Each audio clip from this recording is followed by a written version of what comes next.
Elisabeth Borne est arrivée vendredi à Mayotte avec dans sa besace plusieurs annonces sur l'eau, le logement et la santé pour ce département le plus pauvre de France, confronté à une grave sécheresse, une pression migratoire des Comores voisines et une insécurité croissante. Accueillie par des chants traditionnels et des colliers de fleurs à l'aéroport de Petite-Terre, la chef du gouvernement accompagnée par deux ministres, Aurélien Rousseau, Santé, et Philippe Vigier, Outre-mer, a évoqué la pénurie d'eau, à laquelle les habitants n'ont accès qu'un jour sur 3. C'est cette crise qui a motivé au départ ce déplacement. Mais cet archipel de l'océan Indien de 310 000 habitants, où Marine Le Pen a réuni près de 60% des suffrages à la dernière présidentielle, est aussi secoué depuis plusieurs semaines par des affrontements entre villages, qui ont conduit à l'envoi de renforts en gendarmes. Le ministre de l'Intérieur sera le même jour à Nice et Menton pour parler de l'immigration irrégulière. Il était venu dans l'archipel en juin pour défendre l'opération policière controversée Wambushu de lutte contre l'habitat insalubre, les bidonvilles, la criminalité et l'immigration illégale. Une prison. Après la visite d'une usine de dessalement qui doit être agrandie, la Première ministre a assisté à une distribution d'eau en bouteilles. Une mesure qui, comme la prise en charge des factures ou les aides aux entreprises, va se poursuivre aussi longtemps que nécessaire. Vous êtes bienvenue à Mayotte, mais il y a un mais. Avant on vivait librement, maintenant on est en prison avec l'insécurité, l'a interpellé une femme, élue locale. Liberté égale à quoi chez nous? La prison. Égalité égale à quoi chez nous? La tuerie malheureusement, la fraternité égale à quoi chez nous? La soif, a-t-elle développé? On voit bien que la crise de l'eau se rajoute à toutes les crises qui existent, lui a répondu Madame Borne.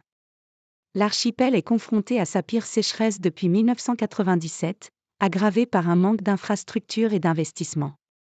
Sur l'insécurité, c'est sûr que c'est pas possible. La violence que vous vivez, ce n'est pas normal, a reconnu la Première ministre. La lutte contre l'immigration irrégulière et l'insécurité sont des priorités absolues à Mayotte, explique-t-on à Matignon. Pour autant, la politique du gouvernement à l'égard de Mayotte doit aussi porter une vision d'ensemble pour son développement en matière d'école, de santé, de logement. Appel d'air.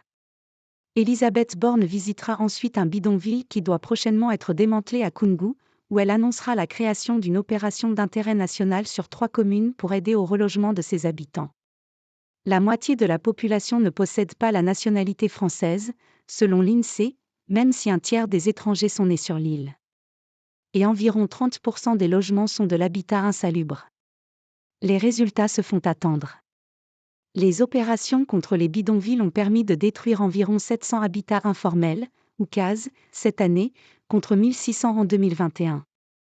Le nombre d'expulsions d'immigrés illégaux a baissé, environ 22 000 depuis le début de l'année, contre 25 000 en 2022. Au conseil départemental, Elisabeth Borne signera une convention financière par laquelle l'État apportera 100 millions d'euros en 2024 à la petite enfance, dont les dépenses explosent avec la croissance démographique.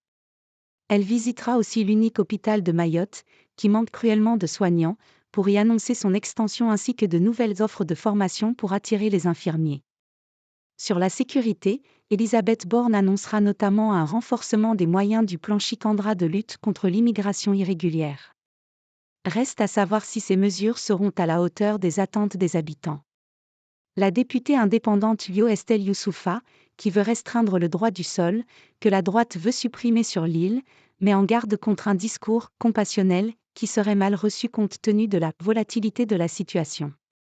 La population est excédée face à la lenteur, l'apparente impuissance de la loi.